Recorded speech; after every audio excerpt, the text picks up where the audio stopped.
welcome to another round of Sports Views. Tonight I am reviewing Saturday's Canadian Premier League final. Forge 2, Halifax Wanderers 0. Forge are your 2020 Canadian Premier League champions, your 2020 Island Games champions, and you see that? Your champions. Again, 2 straight years, North Star Shield winners because of these 2 goals as follows. In the 60th minute, Alexander Akinyote Janssen with the ball crossed to him from Mo Babuli, falls to him. He heads it in at the near post, far post in that play. But he was right there, but far post. And it's 1-0 Forge. Then, in the 90th minute, Maxime Tissot has the ball on a free kick, basically right above the center circle. He shoots it, just piss missile, honestly. Oxner drops it, it goes off the bar and in. It is a 90th minute piss missile for the brand by Maxime Tissot off the free kick to make it 2-0. Shut it down. Hold it for Forge, and they are your Canadian Premier League champions. Now, the first part of the game, to me, was very tactically sound. Neither team could really put together many passes. Halifax had amazing pressing to counter Forge's offensive attack, but Halifax couldn't find the final ball. They were going towards the wind, into the wind. Forge was going the other way at the first part of this match. Pretty blustery day in Charlottetown, Prince Edward Island. So that does something. Don't know why there were water breaks because pretty windy. It's not like it was Orlando, but hey, maybe 11 games, 12 games in a month. I guess you need to do that. I don't know. Need to do that. I don't know. We'll see. I don't get it, but maybe it was that hot. But with the winds, it probably knocks down a couple of degrees, you know? But still. I think Halifax weren't the better team in the first half, but defensively, they were sound. They went to get back the ball. They tried like hell to knock Forge off their pace. Forge was a little bit more dominant overall, also possession-wise, but they just couldn't string together like 3 passes until like 30 minutes into the half. That first half was not great for them. I think both teams were trying to fill each other out, which is exactly why it wasn't so great. But when you look at it from the point of view of Halifax and Stephen Hart, that's what they wanted, a half like that.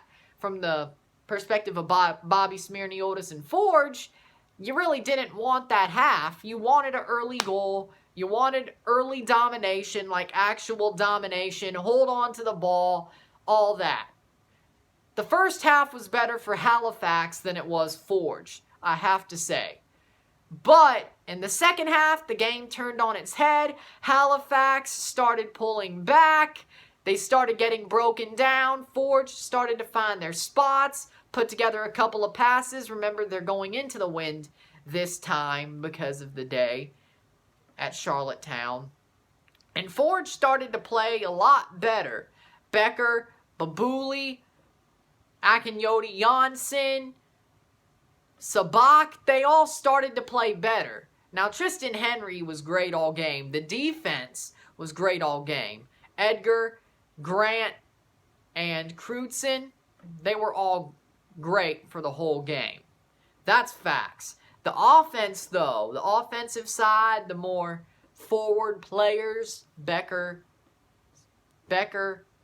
Sabak, Chonier, and Akinyote, and Babuli, it started to get a little bit disconnected there, but they started connecting, playing better. They got the first goal in the 60th minute.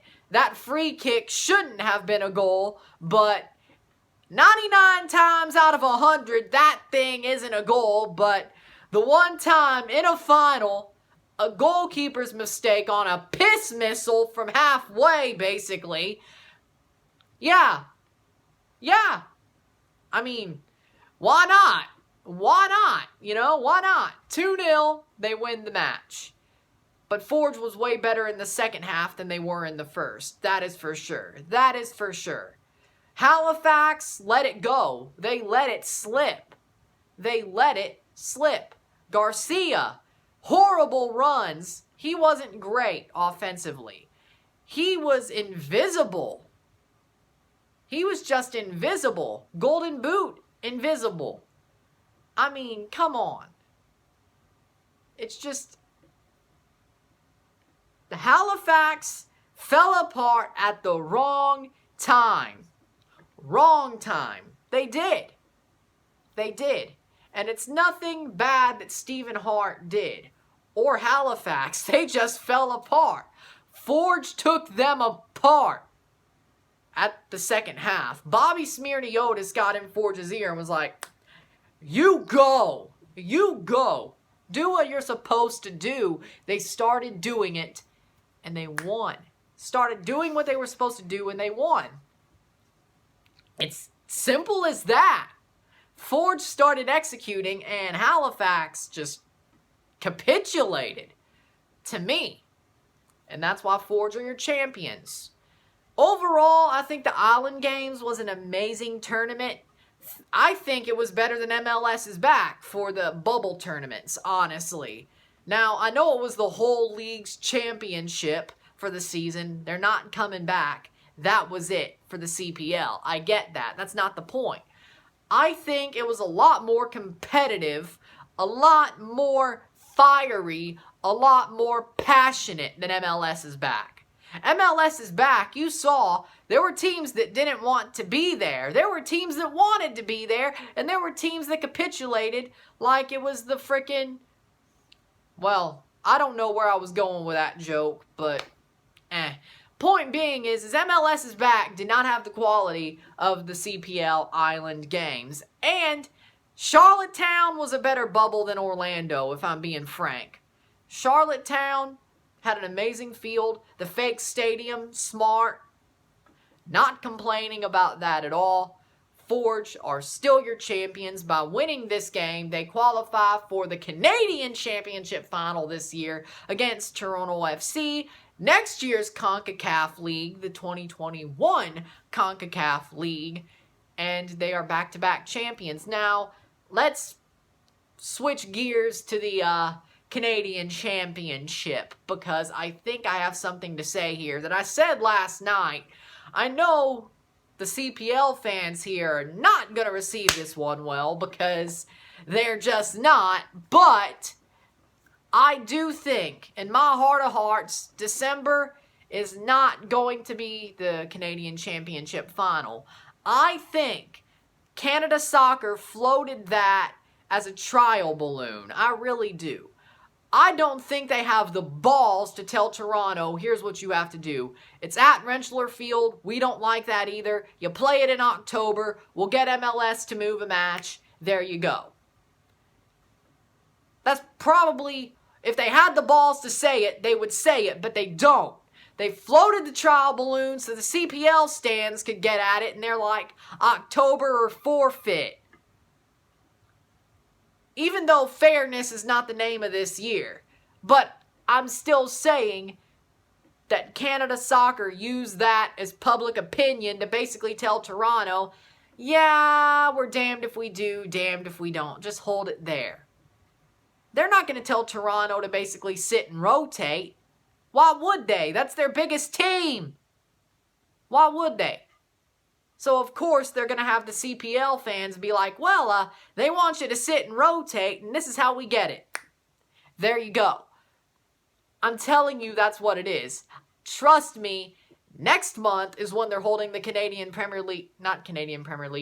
Championship Final, because that's the way Canada Soccer wanted it ran. They just don't have the balls to tell Toronto. They were like, hey, we're going to use this trial balloon. It's going to fall down like a lead balloon. And then there you go. We get what we want without being buzzkills or something. I don't know. Probably not the right word, but whatever. Whatever. So, yes, in my heart of hearts, I think the Canadian Championship Final will be played in October instead of December. I don't believe that in the slightest. December, I didn't believe it at first. Still don't believe it now. If it ends up happening, well, I'm shocked. But then again, this year, how many more times can we be shocked? Can we? Can we? I don't think so. So, one last message. If you would like to, please donate to the Lebanon Red Cross if you would like to help the people of Beirut in Lebanon after that tragic explosion a month ago, more than a month ago. If you like this video, like it, share, subscribe. You know what it is. Tell all your friends tomorrow. Well, I have nothing tomorrow, but I'll review TFC on Wednesday. Unless I choose to put out a song cover tomorrow on YouTube, but most of y'all don't care about that, so. I'm Ryan and I'm out. Peace.